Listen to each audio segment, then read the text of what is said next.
Di saat perhatian dunia tertuju pada konflik Iran, Israel terus melancarkan serangan intensif ke jalur Gaza tanpa jeda berarti. Al Jazeera melaporkan, Israel membombardir Gaza selama 36 dari 40 hari terakhir, menandai eskalasi kekerasan yang berlangsung hampir setiap hari. Dalam periode tanggal 28 Februari hingga tanggal 8 April tahun 2026, sedikitnya 107 orang tewas dan 342 lainnya terluka akibat serangan tersebut. Serangan terus berlanjut meski ada gencatan senjata. Serangan ini terjadi meski gencatan senjata telah diumumkan sekitar 6 bulan lalu. Namun, pelanggaran terus terjadi dengan serangan udara yang berlangsung hampir setiap hari di wilayah padat penduduk tersebut. Akses ditutup, bantuan terhambat. Di tengah serangan, Israel juga menutup penyeberangan utama seperti Rafah. Penutupan ini menghentikan arus bantuan kemanusiaan serta membatasi pengiriman makanan dan obat-obatan.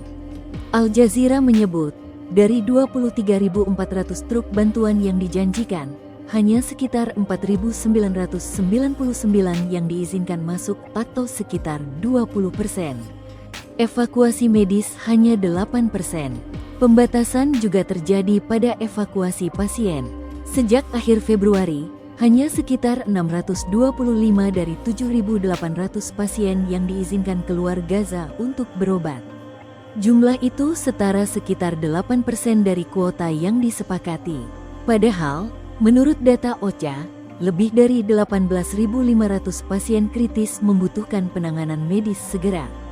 Krisis kemanusiaan kian memburuk. Kondisi ini memperparah krisis kemanusiaan di Gaza.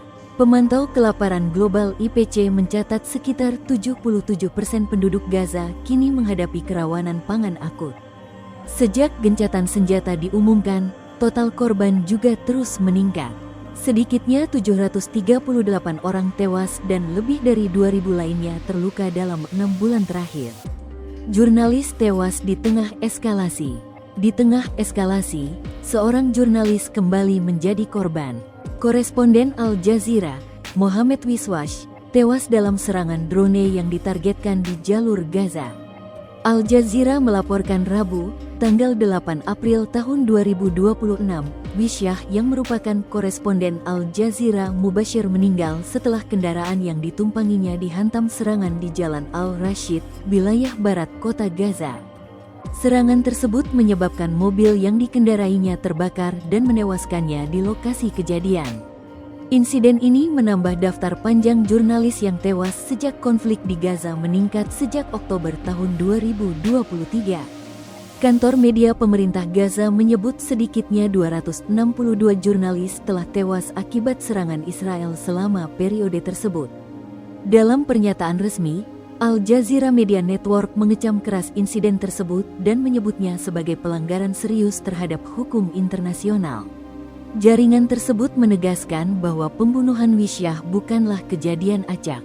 Al Jazeera juga menyatakan akan menempuh langkah hukum untuk menuntut pertanggungjawaban atas insiden tersebut. Download Tribun X sekarang, menghadirkan lokal menjadi Indonesia.